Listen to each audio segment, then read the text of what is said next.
Welcome to A Listen at a Time, where we will be learning something, a listen at a time.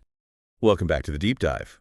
Last time we really got into the weeds on the tech behind central bank digital currencies, and specifically China's e-CNY, how it works domestically. Right, that groundwork on the domestic side is actually pretty crucial for understanding what we're tackling today. Exactly. Because today, we're zooming out, looking at the e-CNY beyond China's borders. How does it link up with things like Project mBridge? And, the really big question, could it actually challenge the U.S. dollar's position? We've got some reports here that look at exactly that the international moves, what others are doing. It's a complex picture. Okay, so let's dive in. The People's Bank of China, the PBoC, they haven't been shy about wanting the e-CNY to work cross-border, have they? No, not at all. Their 2021 white paper made that pretty explicit. It laid out the ambition. What's interesting now is seeing those first sort of tentative steps being taken, even if the scale is still limited. Like the Hong Kong pilot program. That seems like a really concrete example. I remember the expansion last May, right? Yeah. Allowing Hong Kong residents to get basic e-CNY wallets with just their local phone number. Yeah, that was a significant move. It basically removed the need for a mainland bank account, which, really lowers the barrier for people in Hong Kong to actually try it out. And you can fund it with Hong Kong dollars. Exactly, through their local faster payment system, FPS.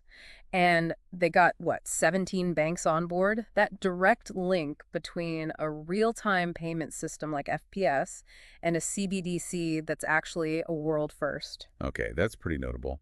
And it's not just for people crossing the border for shopping, is it? The reports suggest bigger plans. Right. They're talking about higher tier wallets eventually and exploring corporate use cases too, like for settling cross-border trade. Yeah. Still early days, but the direction is clear. We also saw that announcement late 2023 about a pilot in Singapore focused on tourism spending. Yes, another bilateral pilot. These smaller focused trials are really essential. They let them work out the kinks, the tech integration, the different regulations, how people actually use it across borders. You get real-world feedback. Okay, that makes sense.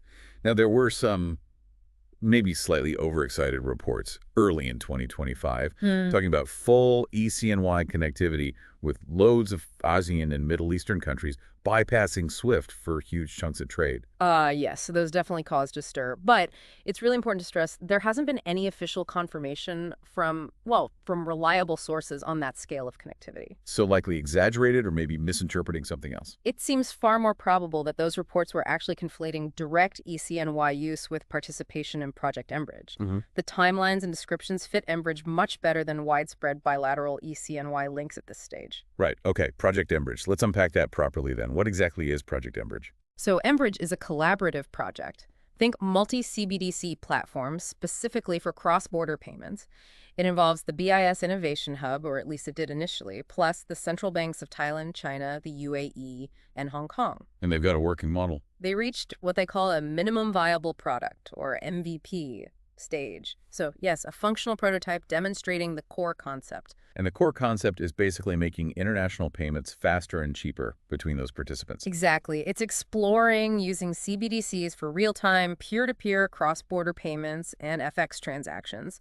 The whole idea is to potentially streamline things, cut out some intermediaries you see in traditional correspondent banking, which, as you know, can be slow and costly. Is it running on the same kind of technology as their retail e-CNY we discussed before? That's a key difference, actually. No.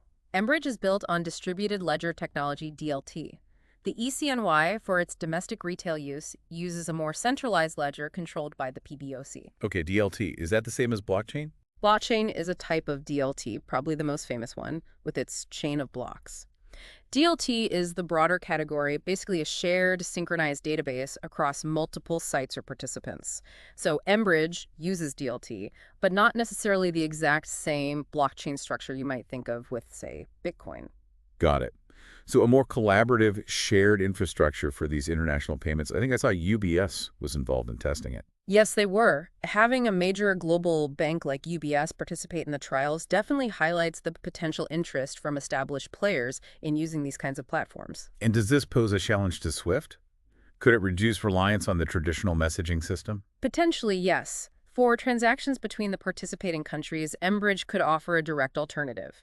And you could see how developing nations in particular might find such alternative payment rails attractive, potentially lessening their dependence on SWIFT and the corresponding banking network. But didn't the BIS Innovation Hub step back after the MVP stage? Why was that? Yeah, they did transition out. The BIS stated that mBridge wasn't specifically created, just for the BRICS countries, even though it got talked about in that context, often highlighting its potential for de-dollarization. Right. Their withdrawal seemed more about letting the core central banks involved take the lead on future development now that the initial proof of concept and MVP phase, led by the BIS hub, was complete. But it's also true that the project's future path isn't entirely clear, especially with, well, geopolitical tensions being what they are. Which brings us neatly to the whole geopolitical dimension of the e-CNY. This is clearly about more than just domestic payment deficiency for China. Oh, absolutely. You have to see the e-CNY in the context of China's wider strategic goals, increasing the international use of the renminbi, boosting economic influence, particularly along the Belt and Road Initiative routes. The digital Silk Road concept. Exactly. Digital infrastructure, including potentially the e-CNY, supporting those broader economic and geopolitical ambitions.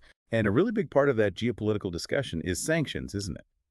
The idea that the e-CNY or maybe platforms like mBridge or CIPS could be used to get around U.S.-led financial sanctions. That's definitely a major point of discussion and concern, particularly in the West. If a country under sanctions can still trade internationally, especially with a major partner like China, using an alternative system like e-CNY or CIPS, it could potentially blunt the effectiveness of those sanctions. It offers a potential workaround, bypassing the dollar-based system. Precisely. It raises fundamental questions about the future of financial statecraft if alternative rails become viable at scale. But then there's the flip side. Surveillance concerns. We talked about controlled anonymity domestically. Could that extend internationally? Could China monitor cross-border flows? That's the worry, yes. The architecture allows the central bank visibility. If that extends to international transactions, it implies a potential for the Chinese state to monitor financial activity far beyond its own borders. That's a significant concern for privacy and strategic reasons in many countries. We saw that play out a bit, didn't we? Yeah. U.S. senators raising flags during the Beijing Winter Olympics. And then, wasn't there an executive order from President Trump seemingly aimed at preventing a U.S. CBDC? Yes, those actions really highlight the geopolitical anxieties, the concerns you hear from the U.S., its allies like the Five Eyes nations. Europe, they tend to center on sanctions evasion, undermining financial controls, this cross-border surveillance potential, and fundamentally the challenge to the U.S. dollar's global dominance. Okay, so that's the Western perspective, broadly speaking. But how might developing nations see this? Do they see potential upsides? For many, yes, potentially. Think about it. Faster, maybe cheaper transactions, especially for trade with China, which is huge for many developing economies. It could also boost financial inclusion domestically if designed right. And critically, it might offer a way to reduce dependence on the U.S. dollar and systems like SWIFT, giving them perhaps a bit more economic sovereignty. So it becomes a trade-off for them. Weighing those potential economic benefits, efficiency, inclusion, maybe reduced dollar reliance against the risks we talked about. Data privacy, surveillance, maybe becoming too economically tied to China. Exactly. It's a complex strategic calculation. Each country will likely weigh those factors differently based on its own circumstances and relationship with China and the U.S. And China's first mover advantage here is significant. By having a large-scale CBDC already in pilot, they could heavily influence the global conversation around standards for design, regulation, interoperability. It really does paint a picture of potentially major shifts ahead. Okay, so China's pushing forward. What about the other big players? What are other major central banks doing on the CBDC front? Are they keeping pace? Well, keeping pace might not be the right term because the approaches and motivations are quite different. While China's piloting and implementing, most other major economies are still more in the research, exploration, or maybe very early pilot phases. Let's take the U.S., for example. We mentioned some pushback, but is anything actually happening with a digital dollar? There's definitely research happening. The Federal Reserve has projects like Project Hamilton looking at tech feasibility with MIT, and Project Cedar exploring wholesale CBDC use cases. There are also in international groups like Project Agora. But no decision to actually issue one. No, far from it.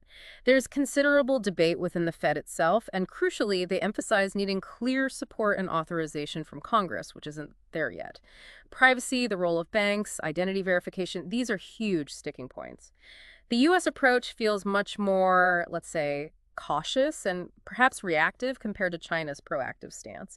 And Trump's 2025 order prohibiting federal action didn't help move things forward. Okay, what about the Eurozone, the digital euro? Where are they at? The European Central Bank, the ECB, finished its investigation phase and moved into a preparation phase. They're working on finalizing a rulebook, figuring out platform providers, doing more experiments. Oh, closer than the US, maybe. Potentially, but still a ways off. A launch might be possible late 2025 or more likely later, and they still need the legal framework finalized by lawmakers. What's really striking with the digital euro is the intense focus on privacy. They're aiming for something almost cash-like for offline use and pseudonymity online. Interesting. Why such a strong focus? Well, GDPR, for one, but also a strong European sentiment around privacy. They're also looking at holding limits and making sure it doesn't earn interest, partly to avoid destabilizing commercial banks. Their motivations seem to be about ensuring public access to digital central bank money, boosting European payment autonomy, and supporting digitalization overall. And the UK, a digital pound. The Bank of England is in what they call the design phase after a big public consultation. They'll decide mid-decade whether to actually start building it.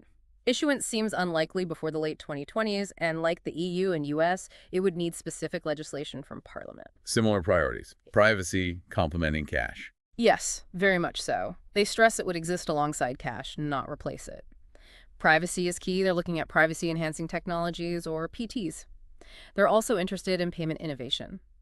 Project Rosalind explored APIs for new services built on a potential digital pound. They even have a digital pound lab sandbox running.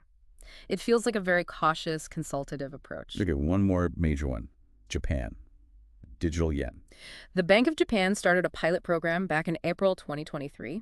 They're testing the technical side, things like offline capability, programmability involving banks and some end users. They also have a CBDC forum to talk with the private sector. But have they decided to issue one? No, they've been very clear. No final decision yet. Japan still has a very strong attachment to cash, so their approach is understandably cautious.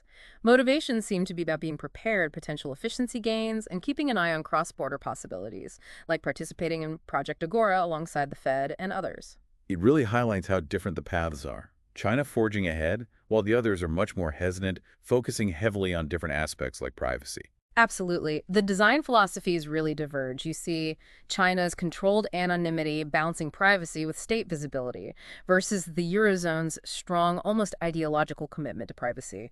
The US and UK are trying to find some middle ground, but the details are still fuzzy. And the tech choices differ too. Centralized versus DLT. Yeah, e-CNY is centralized, but you see mBridge using DLT, and the ECB is exploring DLT options too. There are trade-offs, right?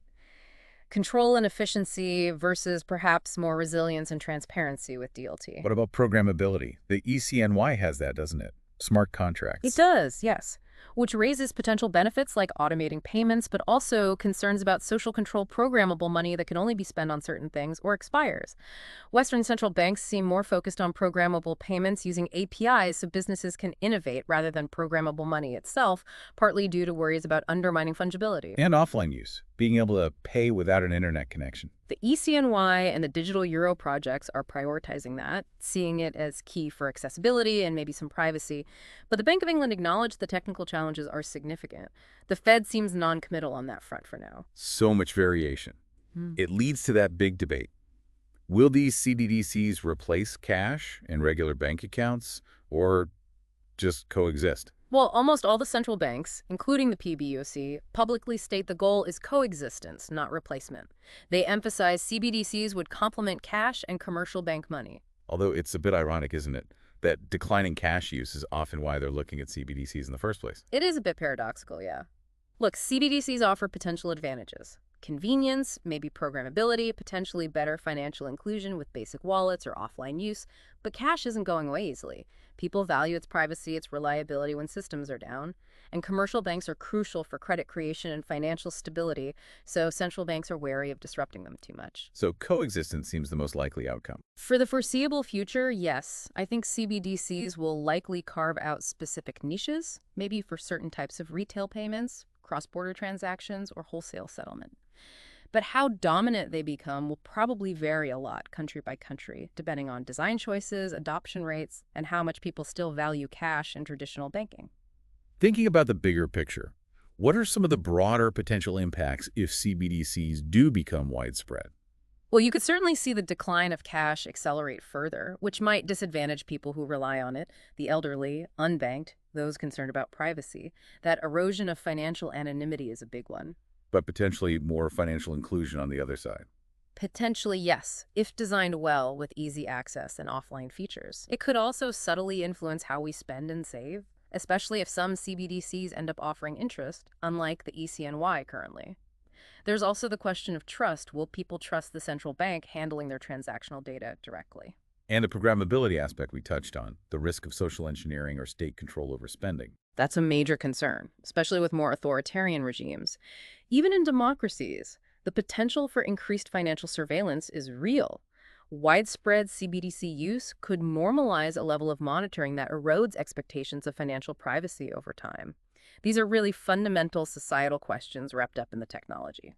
This has been incredibly illuminating, really getting a sense of the e-CNY's deliberate, if cautious, international steps and how it fits into that complex Project mBridge picture. Mm. And the sheer diversity of approaches globally is fascinating. It really is. You have the e-CNY clearly linked to China's geopolitical goals, challenging the dollar, navigating sanctions alongside its domestic aims. Then you have mBridge exploring a new DLT-based model for cross-border, though its future feels a bit uncertain.